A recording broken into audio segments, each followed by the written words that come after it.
Hi guys, and a big welcome to the Love Lounge with Honey and Banana. That's right, you guessed correct. My name is Moea Bebe, also known as the Goddess, and I am your lovely host on this amazing podcast that really does enlighten us towards, relationships, sex, and just how to, in a sense, just, keep healthy connections. I am very excited about today's topic. It is titled Love and Expectations.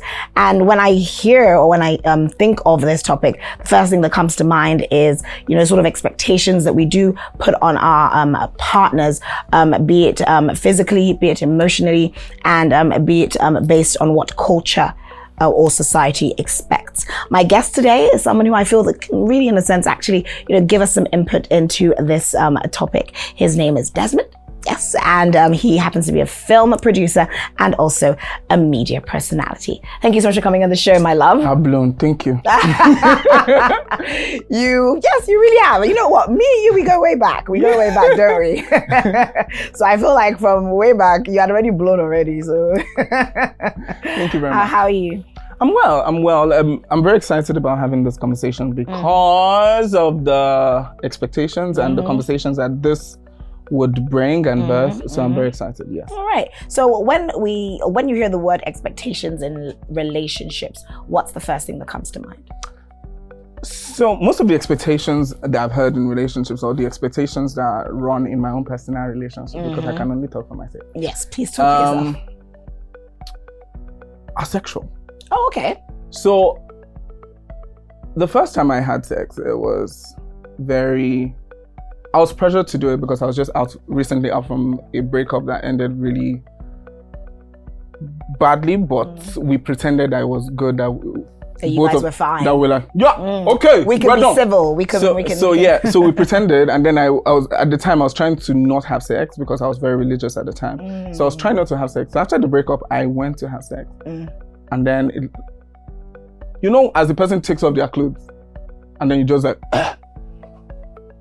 And then you're like embarrassed and all of that. So those expectations, like me, I was like, so now so you be, and then so I was the person was very disappointed. I was very embarrassed, and then that affected how the second went, and then it was now a thing of performance over time, and before we are not trying to get there, we can now you promise the person that I will not try, and then if the person is not pleased, you're not like, okay, we did good work, but I don't try to preempt you that. If we reach there, you go tire. If you stay there 2 weeks, I know come out. I would not do that. So I try to, as much as possible, just limit the expectations. But a lot of people, because of pornography, I do not think that pornography expectations are bad.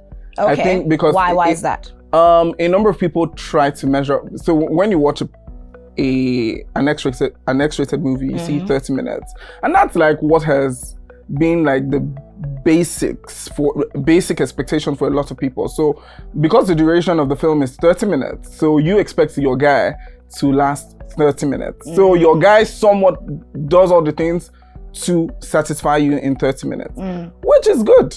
As against the 2 minutes that people would normally preach, like, if I enter, they just go bam, bam, bam, bam, bam. Yep. But now you know that you need to help your babe for like 30 minutes. So you know that you do the foreplay, you do all the different things that you need to do within that 30 minutes to make her achieve orgasms, which is why I don't have a problem with it. But don't you think things like watching porn, in a sense, actually does increase a lot of people's expectations? As because I always say this when it comes to things like squirting and even just anal, and like as you said, yes, it's 30 minutes, but it's a film, it's a movie. You're a movie producer, so trust me, the way they shoot porn, in a sense, apart from in a movie there won't really be genitals everywhere, but the way they shoot porn is pretty much like how they also shoot like your regular movie. You know what I mean?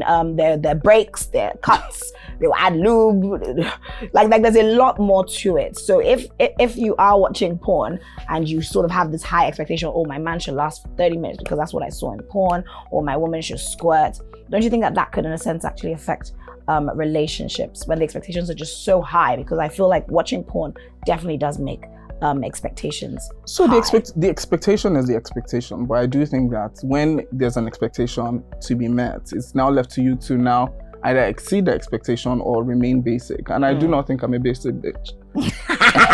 So I try as much as possible when you're in a relationship, you try to. When you say, okay, we don't do 30 minutes, the next goal is 45 minutes. The next goal is... So you're always just trying to improve on yourself. Try to improve on yourself. Try to do things that would have conversations with your partner and to see the things that they like. There are people, there are people who enjoy... One of my best sexual encounters was a 5 minutes sexual experience. Sure, quickie? And yes, it was a quickie. And it was outdoor. Okay. And then it was just very spontaneous and very exciting and very different. And then it was with somebody I really liked. And so when you have when you have conversations with the person, you are sure what works for both parties as against the expectations. But if you are strictly friends with benefits, and then you know that this is strictly a sexual relationship, that you have to satisfy them, make them come, and the person say, I want to squirt, you must make me, then you have to now read your book. Really read your book, do the things that you need to do. Research and all of that. I get you. Like if you were listening to my introduction, I did mention that, that we're in a sense going to divide this into three aspects: emotional, sexual, and cultural. From the emotional side, I do believe that a major expectation, and I even have a personal story to share. My persona is very bad girl, maybe may not necessarily be a lover girl, but I really am. And over time, a lot of people say, oh yeah, from a woman especially, you expect her to be like the lover girl, while the guy is not necessarily going to be emotional. He's going to be more logical when it comes to the relationship. So I started like seeing someone, and his whole persona, I thought he was like an alpha male, and I'm like, okay, alpha male, alpha female, let's see if this will work. Hopefully we won't clash. Only for me to realize that was all like a facade. This guy was crying, so emotional, like sensitive. So it's interesting that somewhat way, even just with gender roles as well, and even just how a man should be logical, like I said, and a woman should be emotional. It's interesting how it's so important sometimes to actually reach that balance. And sometimes you may expect your woman to be the emotional one, but deep down she actually isn't too cuddly and lovey-dovey while you are the lovey-dovey one. What do you think about situations like that? Do you think that a man should be more in tune with their emotional side? I do see men are more emotional than we give them credit for. Yes, I agree. So because I'm closer to my mom than I was with my dad, and because society expects the man to be very alpha, now maybe the wrong things, now maybe there's that expectation. But in truth, a man, if you tell a man that I not do again, the guy go say okay, and then he'll go behind and cry. But you might just move on, and maybe you already have like 2 other people that you. But then the guy will be the one crying, and then telling he will not go back to his friends and be like, "Now me break up with that girl." We don't just to play with his ego or make his ego feel good. But then, in truth, men are the ones who are. I don't see in outside. If even this podcast, I would deny it. I don't cry tired, but then outside I'm like, no, I don't do that. Never done that. Why would I do that? So I do think that we give men less credit. How do you think that an emotional man, could in a sense actually affect an emotional man being with a logical woman could in a sense actually affect their sex life, their sexual relationship? Do you think it will be better in the bedroom for a man to be actually for a man to be emotional? No. You don't think so? Actually, so because society makes sex more of a performance for men, so the man always wants to please the woman, like, okay, because of their egos, and just so that you have reference. So when you tell your friends, like, this guy, if we do wound my unders, the guy, it helps him and all. It helps his ego and all of that. So most men want that. But I do think that if a man is very emotional in the bedroom, he might not be able to meet up with the lady who's not like, I want 30 minutes. I want 50 minutes. Or you are not the one, you'll not be the one feeling because you're like, okay, I want love. I want us to kiss. I want us to make out. I want us to do. But when the guy is coming from a place of performance, if you want kiss, I did. If you want this, I did. If you want, so you're able to meet up with the expectations, and then both parties are pleased. At the end of the day, like we earlier said, a man just wants to release. A lady is also thinking of it from a point of, okay, I connect with this guy satisfies me. All of this is, but for the guy can just be like, pam, pam, pam. Once he releases, it's done. Yeah, true. All of that, and then you just see him lay on the bed and that. And then you're like, you don't finish, what's up? So you want a guy that's able to, outside, emotionally, the person is available for you. Yeah. But you want the person, when you people are in the room, listens to you and is giving you all you deserve. Now, it's interesting that you said, most men, the main thing is to release. There have been studies that show that actually the more sex a man has, the better it is for his prostate. And while the more sex a woman has, the worse it may actually be for her cervix. You can get cervical cancer, and while for men it can be the reduction of getting prostate cancer. So I feel like a lot of conversations in a sense should be had. Now, it makes me now ask the question, how much sex do you think couples should have or expect from each other? So relationships, I treat relationships like contracts. So the both of you, so this result when you just talk, this research is good, but then I've never heard about it. Oh, well. I'm like, hey. So what? Do you think you need to be having more sex now? Now that you've heard that? I think a healthy amount of sex weekly should be 3 times, at least 3 times a week. At least 3 times a week, because the both of you are trying to build your lives. So me, I don't have. So I want us to be like, I have 2 hours where you do, and but I can't do that every day. But then if we are to, at least I think a good point would be once every day. If you are married. Once every day. Once every day. So that means 365. 30 times in a month. So do you think you'd be able to keep up with that? Why not? Sure. Okay. I think so for me, if we are, I really hope that we never get to a point, if we're in a relationship, that we are no longer attracted to ourselves, because that's why I do think the things that turn me on are not the things that turn on a lot of people. I love Englishes. I love when you come back from work looking stressed, and I feel like I can help you forget or escape from work and all that stress. So I think those are the things that excite me. So maybe the day you decide to stop working, that's the day I would not be interested to have sex with you. Interesting. So it's actually interesting that you bring this up, because this is also an expectation as well. A lot of people would say that, oh yes, it's the man that should bring home the bacon and it's the woman that should, stay at home.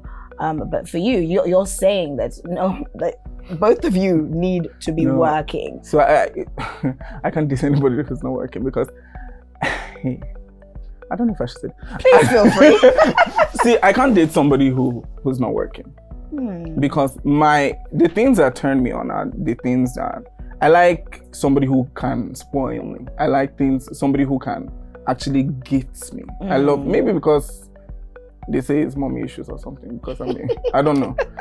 But I really want to be in a relationship where, beyond me doing the little things, I also want to be provided for in a relationship, which is why I don't mind being in a relationship and I'm the guy saying, stay-at-home husband. Hello guys, welcome to my YouTube channel at home. Or stay-at-home boyfriend. Going to pick up the kids now. Love that. Visiting wifey in the office or something like that. I don't mind it, truly. Okay. But I, maybe because of society, and I also do like the things I'm involved in. But if the things I'm involved in require me to, some days I'm working, some days I'm not. But for my partner has to actively be working, because it's one of the things that feeds my soul. All right, I like that. Now, another expectation I do believe that a lot of people have is, as soon as you have sex, all those questions. What are we? What are we? Don't have it. And so you personally believe that that's a conversation that is not necessary to have? not right after sex. Okay, so when can we have that conversation? When you people are on a date, on WhatsApp, throw it in there. So you feel like once you guys are physical, you don't need to be asking, what are we? So most sexual relationships, like that start as sexual relationships, are just sexual relationships until the other, one party or both parties agree that it's not. But most times people would now start saying, you don't see me finish now. I expect us that we are now this, but it's not. It's the arrangement works for me. We are having sex, nothing else. Maybe once in a while on your birthday, I post you on my WhatsApp status. People see you, then we move on. But that doesn't mean that we are now lovers. Yeah. I might even show you that, see my lover, which is what a lot of Lagos people do. Because there's somebody you might be having sex with the person because the person is available. You're just having sex with the person or using the person to learn how to be perfect for this other person. And then this person is expecting that you are in a relationship. But no, we don't work beyond the bedroom. So know that if we have a conversation, you can just read, maybe I post on WhatsApp status and be like, when are you taking me to your mother? Am I not? That's a way to start a conversation. But when the day if you are on bed as you're talking like this, the next time you even call me for the sex, you will not see me. You will not. Wow. Okay. Because I'll be like, oh my God, they want to tell me done. Now you go bust this condom. Now you go bust and the next time we're having sex, now you're not going to tear the condom and then you're not holding me down with a baby. God forbid. Okay. Now even speaking about babies and children, I feel like people who are maybe partners or even maybe married, do you feel that the conversation should be had as to when they're going to have babies or start having babies? Are they going to have babies as soon as the honeymoon is over? They're in it, or is it a situation where maybe after 2 years, after a few years, let them get to know each other as a couple, without babies? Because babies definitely change everything. What's your take on that? I think so. Some people are. It's a conversation. It's a contract. Yeah. I feel people should take relationships like contracts. What you write down is what you should take and run with. What is not on paper doesn't exist. So I like this contract idea, because one thing about contracts is that you have to also renew them. So if it's changing, you'd renew. Then we've had that conversation and we know that we've added new terms to the contract.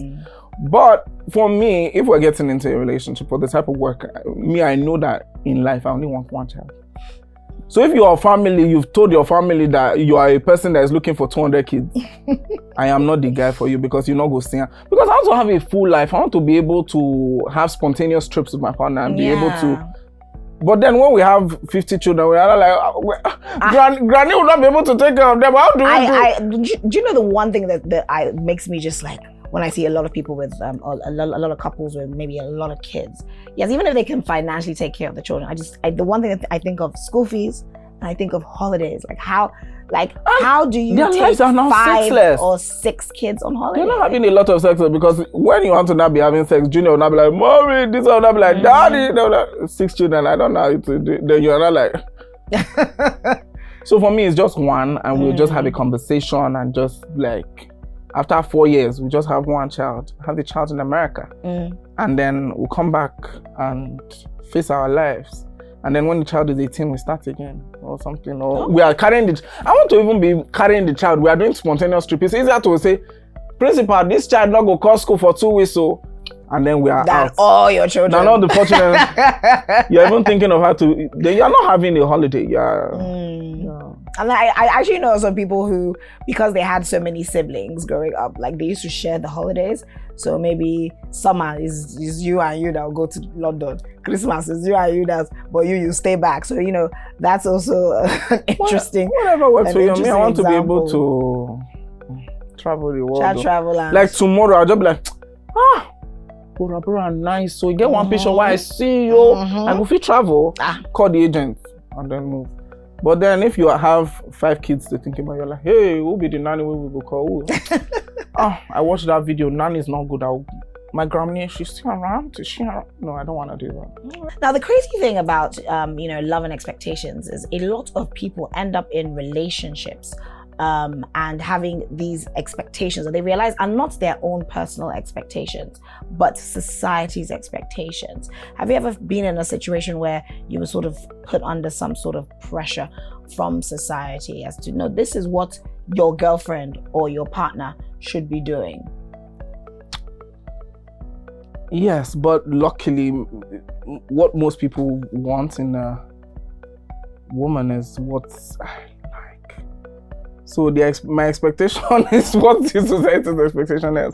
But then but then my personal expectations are now evolving. So like society would say a woman would need to, you must be, the woman must know how to cook, the woman must be a provider. And then my own personal experience, because my personal experience is from, I grew up with my mom and grandmom, and seeing them be the people who provide, that has also, that, yes, you see that from a lot of men would see that and be like, oh, my wife has to do this, be like my mom. But then I also know that I want this person to have a big life. I want this person to be fulfilled. I want this person to compliment me. These are the things. Seeing the person succeed is what makes my heart do the things that it does. So I'm also willing to bend and be the guy who compliments, or we reach a compromise to see what works for us. So society's expectations is one thing. Working on the both of yourselves to is another. Want to be better and make this work for the both, because at the end of the day, it's just the two of you that are in the relationship, not society. Not society. Yeah. So yeah, that's like, you know, a good example of this is, you know, some situations where you see a man, maybe yes, he did grow up in an environment where his mother was, yes, you know, the lady that would cook meals and would do that. But now, when he's grown and he's found a lady, the lady ticks all the boxes, but she can't cook. And then he comes to the realization that is actually society's pressure. It doesn't really matter whether or not, you know, his partner cooks. Like she still takes 9 out of the 10 boxes. So it is very interesting how you have to actually realize most times when you're in a relationship that it is just the two of you. But at the end of the day, a guy like that is stuck in a poverty mindfuck. Okay. Because the person thinks that, because food is supposed to be like a life skill that everybody's supposed to have. Exactly. But then agree. if you are now in a relationship and then the person ticks all the boxes, and because of food that you can get a chef that will cook better than your wife says, then I don't think you're ready for a relationship. I think you're ready for slavery. That's what you're ready for, and I don't think the person is. The lady should be like, thank God said this guy don't great. Thank God said that this thing I make this guy leave me. You should be happy because it's a blessing and not a curse. All right. Now, when it even comes to things like religion as well, you know, a lot of people, a lot of men, or yes, men most especially, you know, they would feel that because they are with a quote unquote church girl, that she most likely is a virgin, only for them to now hit it, and then they realize that no, he's not the first person to enter. So church girls will have needs. Exactly, church girls want to be fucked. But I think it is also that whole idea of, you know, in church they are really preaching abstinence and whatnot. So you are sort of like maybe surprised, you're expecting it, but I just feel like if you are hoping that you are going to actually get with a virgin, take someone's virginity, it's good that you are given a very, very interesting surprise. In 2023, your regular church girl is the girl in your office, so you see their lives. And most times, people's lives in church is different from their lives at the office. So when you merge both, this person once after the organ does shout for him, the person went to the toilet and prayed and screamed and saw that it didn't work. The person is trying to release steam and goes to have sex with their partner. So all of that. So I don't think anybody is a Christian. So it's a personal choice. There are people who are Christians and not having sex. But you don't think that there are many virgins in 2023. So that's something that you would say is not an expectation. Like people should not even expect that. There are people who are revirginating, but not a lot of virgins. Please explain how you revirginate. I've had sex for the last 10 years, and then I say I'm not having sex for the next 1 year. That's not just celibacy. It's me. I call it revirgination. You don't go back to the level where you fed them. Oh, okay, back to factory. We are fresh as new. So that's right. Interesting. Now talking about, you know, even just size and you know, who should also be the ones to bring in the protection, you know, bring in the condoms. Is it the man? Is it the woman? What do you think about that? So one of the stories, I won a prize from Honey and Banana. Oh yes, big congratulations. For those of you who don't know, he was on the table challenge and you ended up being the winner. Yeah. Congratulations. So, thank you. So one of the stories I shared on Twitter was how I still get very embarrassed when I'm trying to buy a condom. Oh. So chances are, if I can avoid the conversation of being the person who comes with a condom, I would, because I really would not want to. Because I'll go to this to the pharmacy and be like, I'll not be pretending on the phone. Brother, what's be the name of that condom you say you want? How much is it? Like a real Nollywood production. Seriously? To buy condom, because I get really embarrassed with it. So I think that if my partner can have the conversation and say, okay, we need to use condoms, or then the both of you reach a point that, because there are other options that you can use, like tablets that you can use to even contraception, to ensure that you both are safe. Yeah, but then the conversation of condoms, if you want to have the conversation, I don't want to be the guy. Okay, so you don't mind leaving the woman to actually. Yes, I don't mind. Okay, that's interesting. That's interesting. All right, so for those of you out there who are, feeling or similar feelings with what Desmond said, you can actually order your condoms by hitting the hotline, the 7790 hotline. So yes, that's new. That's Honey and Banana's hotline. So yes, make sure you do that now. So you can also now be the one that brings the condoms, but you don't have to go physically and let them see you and then put on this whole show. I actually think that's brilliant. Yes, brilliant, isn't it? 779? 7790. That's the hotline, okay? Okay, so we did touch on, certain like physical expectations that we have, but I touched on size, but then I moved into the use of whether or not the conversation should be had concerning condoms and who should be the one responsible and what expectations come with that. So now I want to even now talk about, size. And, or like, even with men, like there's a statement where they say a lot of men love booty. Yoruba men love booty. They're like, if you don't have booty, it's not. But at the end of the day, how do you know the love of your life isn't someone that maybe may not be so huge in the back? There are procedures to help with that. Okay, like procedures to help with what? You expect. So are you saying that if you were that man, you would say, okay, yeah. So if the love of my life, go and get BBL. Is that what you're saying? If that's what you know, that this person ticks all the boxes, and then this person is also open to having conversations of, you also care for the aesthetics, and this person is willing to do that. Why not? So it's not a popular take, but I just feel like if the both of you have a conversation, there are men who they'll pay and pretend they are the ones they did not support their wives or girlfriends to do it. So why not? If this is what I want and you take all the boxes, just like food, I'm like, okay, this is a meal and I want it to jiggle, and I'll pay for it to jiggle. Okay, that's all. Makes a lot of sense. That's what I think of. I like that. And to be honest, I actually agree with you. Like, if I feel like that's why these conversations need to be had. And most times there's this whole issue where you have such high standards, and most likely, they're not necessarily so realistic. And what is, in a sense, actually important is to sort of balance them out. So do you personally think that should be done in most of these situations where there's like a sort of battle with my expectations versus are they realistic enough? I think I saw a lot of women are the ones who are benefiting because you can uplift a lot of the expectations. So if I have an expectation from my partner to have like a big butt or boobs or all those things, they can be worked on. But then the lady who is expecting the man to have 11 inches of penis will come and see 2 inches. will come and see 2 inches. And there's nothing that they get. All those things that they will be saying, bazooka oil. Take this oil. Drink this pill. I don't think it works. So when you now get there and you are disappointed, you put now work around the conversation of how do I make this?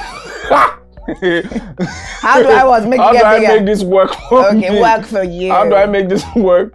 Or just how do I make this work for me? And then manage. So in that situation, Or you've bring got to somebody manage. else to.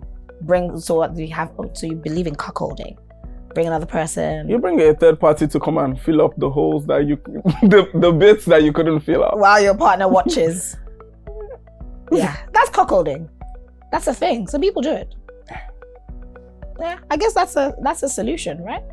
So would you be able to say that there is an expectation that you once had that, yeah, you kind of feel like it is a bit unrealistic, but you know, you did share it with your partner at the time.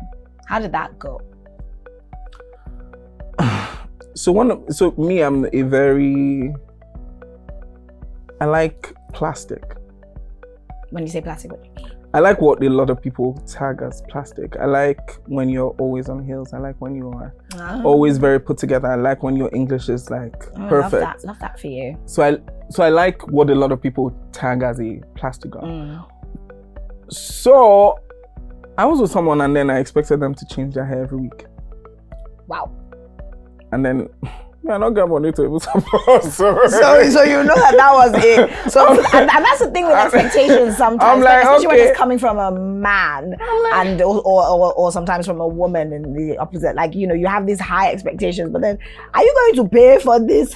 Like, okay, cool. I want to make you happy. But is it the 100K with so if you know you got to pay for it, then remove the expectation. And that's I think we've worked on it, and then as much as possible now, if I can, I can. But then there's no expectation, and luckily there are now wigs, so you can be supporting your ministry. But then, yeah. So that used to be an expectation that I had, because I wanted, like, if we enter street, you'll be like, now we there. It's not even about me. I want you to be like the price. Yes, because women are the prize. And then as we are walking down the aisle, everybody go, yeah, they celebrate me in extension. That's what I actually enjoy. That's lovely. That's lovely.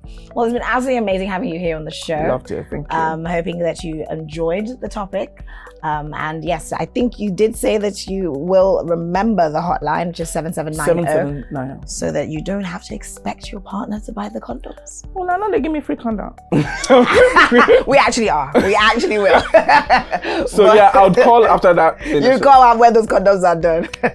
Thank you so much for coming on the show, Desmond. It's been absolutely amazing. And until next time, take care of yourselves and most especially each other. And thanks again for joining us on the Love Lounge with Honey and Banana. Ciao.